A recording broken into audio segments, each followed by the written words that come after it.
ابھی تو وہ میرے ساتھ رکشے سے اتر کر دروازے تک آیا تھا، پھر کہاں چلا گیا؟ اچھا تم رکو، میں باہر دیکھتا ہوں۔ یہ کہہ کر افتخار باہر نکل گئے۔ کافی دیر بعد ان کی واپسی ہوئی مگر عمران ان کے ساتھ نہ تھا۔ کہنے لگے میں نے تو عمران کو ہر جگہ دیکھا مگر وہ مجھے کہیں دکھائی نہیں دیا، کہیں تم اسے وہیں تو نہیں چھوڑ آئیں؟ یاد کرو اسے کہاں چھوڑ کر آئی ہو؟ افتخار میرا یقین کریں، میں سچ بول رہی ہوں، میں عمران کو اپنے ساتھ لائی تھی تو پھر وہ کہاں چلا گیا؟ زمین کھا گئی یا آسمان نکل گیا ہے؟ افتخار کے لہجے کی برہمی مجھے مارے ڈال رہی تھی۔ عام طور پر وہ مجھ سے ایسے کبھی بات نہیں کرتے تھے مگر عمران کے معاملے میں کوئی کوتاہی بھی برداشت نہیں کرتے تھے۔ عمران کی عدم موجودگی ان کا پارا ہائی کیے دے رہی تھی۔ ابھی ان کی پوچھ گچھ جاری تھی کہ فون کی گھنٹی بج اٹھی۔ ہم دونوں نے چونک کر فون کی طرف دیکھا، پھر سوالیہ نظروں سے ایک دوسرے کی طرف دیکھا۔ تب افتخار نے آگے بڑھ کر ریسیور اٹھا لیا۔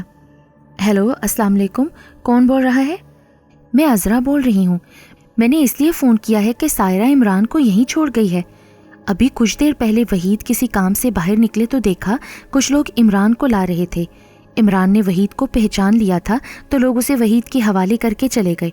اب عمران ہمارے پاس ہے مگر وہ بہت پریشان ہے، کہہ رہا ہے کہ اسے اپنے گھر جانا ہے۔ اب اگر مناسب سمجھیں تو اس کو آ کر لے جائیں یا پھر اسے فون پر سمجھا دیں تو اسے کل آ کر لے جائیے گا۔ یہ جان کر کہ عمران شاہ فیصل میں موجود ہے مجھ پر تو حیرتوں کے پہاڑ ٹوٹ پڑے۔ یہ کیسے ہو سکتا تھا؟ میں خود اسے اپنے ساتھ لائی تھی، اور اگر عمران وہیں شاہ فیصل میں رہ گیا تھا تو پھر وہ کون تھا جس نے سارے راستے میرے ساتھ سفر کیا تھا؟ خوف کی ایک سرد لہر میرے جسم میں دوڑ گئی تھی۔ افتخار نے عذرا باجی سے کہا، آپ عمران سے کہیں میں اسے ابھی لینے آ رہا ہوں، بس کچھ ہی دیر لگے گی۔ ٹھیک ہے، آپ آ جائیں، تب تک میں اسے بہلاتی ہوں۔ یہ کہہ کر عذرا باجی نے فون بند کر دیا۔ حد ہوتی ہے لاپرواہی کی سائرہ، بچے کو وہیں چھوڑ کر آ گئی ہو، کوئی ہوش ہی نہیں ہے تمہیں، اور پھر تم کہتی ہو کہ تم اسے ساتھ لائی تھی۔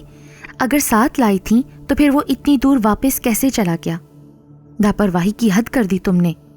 میرے شوہر مسلسل بڑبڑا رہے تھے اور میں شرمندگی سے زمین میں دھسے جا رہی تھی۔ اب میں انہیں کیسے بتاتی کہ میں اپنے ساتھ اپنے بیٹے عمران کو لائی ضرور تھی، اب وہ دوبارہ وہاں کیسے پہنچ گیا یہ میں نہیں جانتی تھی۔ میرا ذہن یہ بات ماننے کو قطعی تیار نہ تھا کہ میں اسے اپنے ساتھ نہ لائی تھی۔ اگر وہ میرے ساتھ آیا تھا تو پھر اتنی جلدی دوبارہ کیسے شاہ فیصل پہنچ گیا؟ اگر فرض کر لیا جاتا کہ عمران وہیں رہ گیا تو پھر میرے ساتھ کون تھا؟ یہ سوچ کر ہی مجھے جھرجھری سی آ گئی۔ اچانک دروازے پر دستک سنائی دی۔ میں فوراً دروازے کی طرف بڑھی۔ کون ہے؟ میں ہوں، دروازہ کھولو۔ میرے پوچھنے پر افتخار کی آواز سنائی دی۔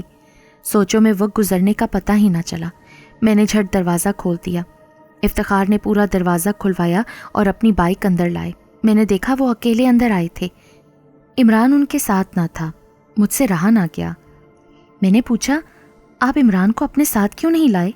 میری بات پر افتخار نے چونک کر اپنے پیچھے مڑ کر دیکھا تو حیران رہ گئے۔ ارے یہ عمران کہاں چلا گیا؟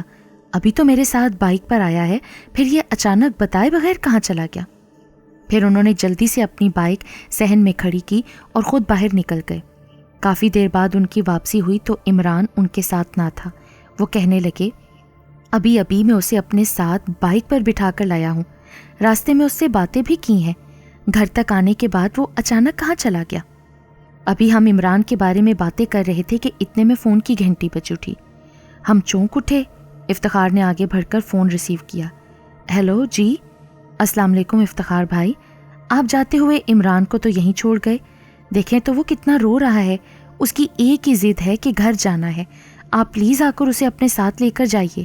اور ویسے آپ دونوں میاں بیوی اتنے لاپرواہ کیسے ہو سکتے ہیں، وہ بھی اپنے اکلوتے بیٹے کے لیے؟ اس بار آپ دھیان سے لے کر جائیے گا، کیونکہ پہلے سائرہ اسے لے جانا بھول گئی، اب آپ اسے وہاں چھوڑ گئے۔ یہ مسلسل یہی رٹ لگائے ہوئے ہے کہ گھر جانا ہے، گھر جانا ہے۔ میں اسے روکنے کی بہت کوشش کر رہی ہوں مگر یہ تو رکنے کے لیے تیار ہی نہیں ہے۔ آپ کو ابھی آنا پڑے گا، اس لیے جلدی آئیں اور اسے ذمہ داری سے ساتھ لے کر جائیں۔ بہن کی کال کہاں تھی؟ ایک بم دھماکہ تھا جو ہمارے سروں پر پھٹا۔ اگر عمران کو نہ لانے کی غلطی مجھ سے ہوئی تھی تو افتخار سے یہ غلطی کیسے ہو گئی؟ کیونکہ وہ تو اس کو اپنے ساتھ بائک پر بٹھا کر لائے تھے۔ گھر تک آ کر پھر اچانک وہ دوبارہ شاہ فیصل کیسے پہنچ گیا تھا؟ یہ سوالات نہ تھے، لمحہ فکریہ تھا جو ہمارے خوف میں اضافہ کر رہے تھے۔ یہ کیا ہو رہا تھا؟ ایک اتنا چھوٹا بچہ اکیلے اتنی دور اتنی جلدی کیسے پہنچ گیا، جبکہ رات کے وقت وہاں کے لیے کسی سواری کا ملنا بھی مشکل تھا۔ اگر فرض کر لیتے کہ وہ کسی تیز رفتار سواری کے ذریعے وہاں پہنچا تھا تو پھر رونے کا کیا جواز تھا؟ میرے ساتھ ساتھ اب تو افتخار بھی حیران اور پریشان تھے کہ ابھی تو میں خود اسے اپنے ساتھ بائک پر بٹھا کر لایا تھا، راستے بھر ساتھ رہا، گھر پہنچنے کے بعد دوبارہ شاہ فیصل کیسے اور کس کے ساتھ چلا گیا؟ مجھے تو یہ کوئی اور ہی معاملہ لگ رہا ہے سائرہ۔ آپ ابھی ان باتوں کو چھوڑیں، پلیز جا کر عمران کو لائیں، وہاں سب پریشان ہو رہے ہیں۔ میرے شوہر نے اپنی بائک دوبارہ نکالی اور عمران کو لینے کے لیے روانہ ہو گئے۔ عمران کے بار بار شاہ فیصل پہنچ جانے کی وجہ سے اب بہن اور بہنوئی کو بھی معاملہ گڑبڑ لگ رہا تھا۔ افتخار کے وہاں پہنچنے پر انہوں نے اپنے خدشے کا اظہار کیا۔ افتخار نے کہا، مجھے بھی ایسا ہی لگ رہا ہے۔ اس پر بہنوئی نے کہا، مجھے لگتا ہے یہ سب اس چنگی کے نیچے سے گزرنے کی وجہ سے ہو رہا ہے۔ لوگ یوں ہی نہیں اس چنگی کے پاس سے گزرتے ہوئے خوف کھاتے۔ اب کیا کریں پھر؟ افتخار بھائی، آپ میرے ساتھ عمران کو لے کر چلیں۔ یہ لوگ عمران کو مسجد کے پیش امام کے پاس لے کر پہنچے۔ انہوں نے عمران کا جائزہ لیا تو انہیں عمران کی آنکھیں چڑی ہوئی محسوس ہوئیں۔ وہ سمجھ گئے۔ انہوں نے کہا کہ یہ لڑکا آسے بھی جھپیٹے میں آ گیا ہے۔ پھر انہوں نے اس پر دم کیا اور لوہے قرآنی لکھ کر گلے میں پہنانے کے لیے دیا اور کہا، میں نے اس کو وقتی طور پر محفوظ کر دیا ہے، مگر آپ اسے کسی ماہر عامل کو ضرور دکھائیں، ورنہ غیر مرئی شے اسے نقصان بھی پہنچا سکتی ہے، اور ابھی سفر سے گریز کریں۔ گھر آ کر افتخار نے وہیں سے فون کر کے تمام صورتحال بتا کر کہا، تم دروازے کھڑکیاں اندر سے اچھی طرح بند کر لو، ضروری سمجھو تو اپنے بھائی کو بلوا لو، صرف آج کے لیے، کل تو میں آ جاؤں گا، آج پیش امام نے سفر کرنے سے منع کیا ہے۔ ٹھیک ہے افتخار، ٹھیک ہے، آپ پریشان مت ہو، میں رہ لوں گی، بس آپ عمران کا خیال رکھیے گا۔ دوسرے دن جلد ہی افتخار کی واپسی ہو گئی۔ عمران ساتھ آیا، مگر وہ اب پہلے کی طرح حشاش بشاش نہیں لگ رہا تھا، کچھ خاموش خاموش اور بجھا بجھا سا تھا۔ افتخار نے مجھے تسلی دی کہ سب ٹھیک ہو جائے گا، میں کسی عامل کا پتہ کرتا ہوں۔ وقت گزرتا رہا مگر ہمیں کوئی اچھا عامل نہ مل سکا۔ لوگوں کے بتانے پر جس عامل کے پاس جاتے یا تو وہ جعلی ہوتے یا پھر وہ اس کا علاج کرنے میں ناکام رہتے، مگر ہم نے بھی ہمت نہ ہاری۔ آخر کار ہمیں ایک پہنچے ہوئے بزرگ کا پتہ مل ہی گیا۔ اس دوران عمران کئی بار بیمار پڑ چکا تھا، ایسا کہ اس کی جان کے لالے پڑ گئے تھے۔ جس نے جیسا بتایا وہی کیا، مگر نتیجہ صفر رہا اور عمران دن بدن کمزور ہوتا چلا گیا۔ اب ہمیں جو ان بزرگ کا پتہ چلا تو پہلی فرصت میں ہم ان کے پاس پہنچے۔